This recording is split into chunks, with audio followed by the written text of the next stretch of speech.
আজকের আবহাওয়াটা একদম অন্যরকম। বাইরে আকাশ ভরা মেঘ আর মাঝে মাঝে হালকা বৃষ্টি পড়ছে। এমন সুন্দর মেঘলা দিনে মনটা তো চায় একটু মজার কিছু খাই। তাই ভাবলাম আজ দুপুরে সবার জন্য গরম গরম খিচুড়ি আর সাথে মজাদার গরুর মাংস রান্না করি। খুব সহজ আর ঘরোয়াভাবে রান্না করেছি, কিন্তু স্বাদ হবে একদম অসাধারণ। এমন আবহাওয়ায় এই খাবারের মজাই আলাদা।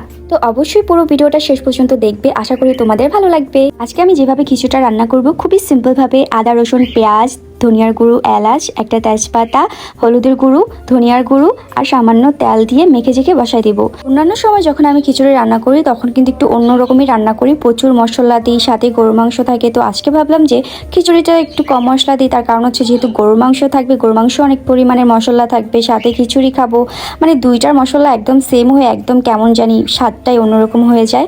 তো আজকে একদম মশলা কম দিয়েছি খিচুড়িতে। তো গরুর মাংস একটু মশলা তো সবসময় বেশি দেওয়ার লাগে, তো এইভাবে খিচুড়িটা যদি গরুর মাংসের সাথে খাওয়া হয় খুবই মজা হবে। তো এই তো আমি একদম মেখে ঝেঁকে সুন্দর করে রাইস কুকারে বসায় দিছি, আর কোনো প্যারা নাই, পানি ঢালো এই ঢালো কোনো প্যারা ছাড়াই রান্না হয়ে যাবে। তো এখানে আমি হলো যে গরুর মাংসটা রান্না করব, একদম খাঁটি সরিষা তেল দিয়ে রান্না করতেছি।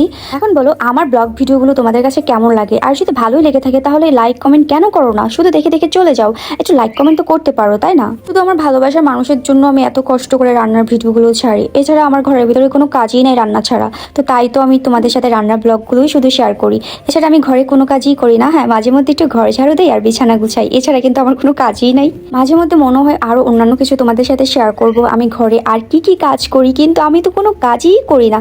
সব কাজ আমার হ্যান্ডমেড আন্টি করে দেয়। ঘরে টুকটাক কিছু কাজ থাকে, ওগুলো সুযোগ পেলে হাতে হাতে করে ফেলি।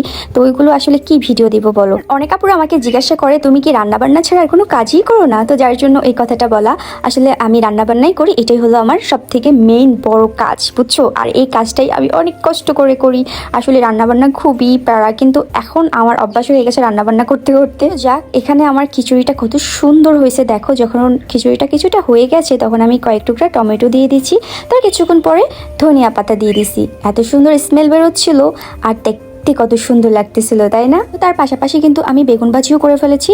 খিচুড়ি রান্না করব, বেগুন ভাজি না করলে কি হয়? তো এদিকে দেখো গরু মাংসটা প্রায় হয়ে গেছে, আর একটু ঝোল টানাবো আমি। তার পাশাপাশি আমি একটু আমার বাচ্চাদের জন্য দুধও গরম করলাম। তারপরে আমি খিচুড়ির কাছে এসে দেখি আমার খিচুড়ি এখনো হয় নাই, ডালগুলো একটু সিদ্ধ হওয়ার বাকি ছিল। তার কারণ হচ্ছে মুসুরি ডালগুলো একটু বড় ছিল, যার জন্য আমি সুন্দর করে একটা পলিথিন দিয়ে ঢেকে রাখছি। কিছুক্ষণ পরে কিন্তু সুন্দরভাবে হয়ে যাবে। এখানে আমার গরু মাংস রান্না শেষ, আর ওইদিকে আমার খিচুড়ি তো মাশাআল্লাহ। এখন তোমরা আমার খিচুড়ির ফাইনাল লুক দেখতে পারবে। এই যে দেখো কত সুন্দর স্মেল বেরোচ্ছিল, আর কালারটা অনেক সুন্দর এসেছে, আর এত মজা হয়েছে আমি জাস্ট খেয়ে পাগল হয়ে গেছি। তো এই যে দেখো কত মজার খিচুড়ি, এই বৃষ্টির দিনে সুন্দর আবহাওয়ায় গরম গরম খিচুড়ি সাথে গরু মাংস আর বেগুন ভাজি। কে কে খেতে চাও অবশ্যই আমার বাসায় দাওয়াত রইল, চলে আসবে। আর ভিডিওটা কেমন লাগলো অবশ্যই কমেন্ট করে জানাবে, লাইক দিয়ে যাবে, আর সবাই ভালো থাকবে। আল্লাহ হাফেজ।